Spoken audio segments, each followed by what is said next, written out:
हर हर महादेव। ये है श्री शिव महापुराण। ये महर्षि वेदव्यास के द्वारा लिखा गया है। इसमें कुल 11 खंड है। ये सरल भाषा हिंदी में है। ये मेरा शिव पुराण पढ़ने का सबसे पहला दिन है। तो चलिए शुरू करते हैं। ये इसका अनुक्रम है।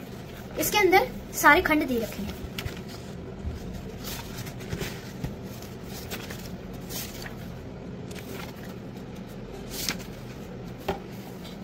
शुरू करते हैं। ओम नमः शिवाय। श्री शिव महापुराण महात्म्य। शौनक आदि ऋषियों ने सुत जी से एक बार शिव पुराण सुनाने का आग्रह किया।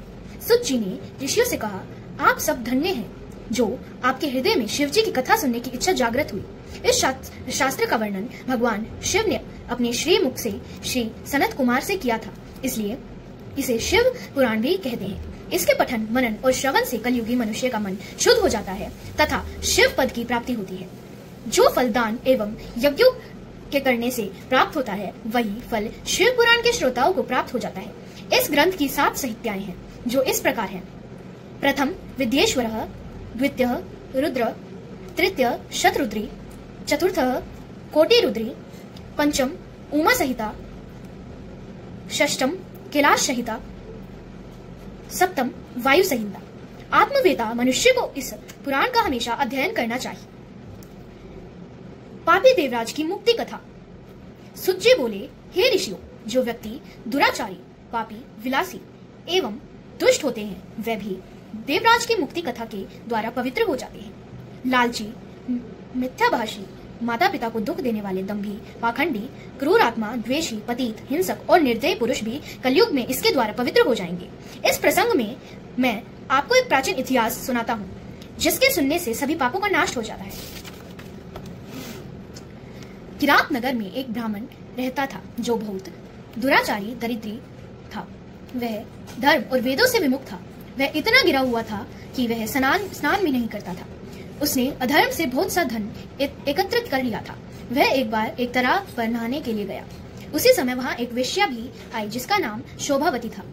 वह उस वेश्या को देखकर उसकी ओर आकर्षित हुआ। वह वेश्या भी उसे देखकर परम प्रसन्न हुई। वे दोनों चिरकाल तक विहार करते रहे। ब्राह्मण के माता पिता ने बार बार उसे समझाया, परंतु उसने अपने माता पिता की बातों पर ध्यान नहीं दिया। उस अधम ब्राह्मण ने एक दिन ईर्ष्यावश रात्रि में अपने माता पिता व पत्नी का वध कर दिया और उनकी समस्त संपत्ति वेश्या को दे दी। देवयोग से एक दिन वह प्रतिष्ठापुर में आया। उसने वहां एक शिव मंदिर देखा, जिसमें अनेक साधु महात्मा एकत्र कर रहे थे। वह ब्राह्मण अचानक वहां बीमार हो गया।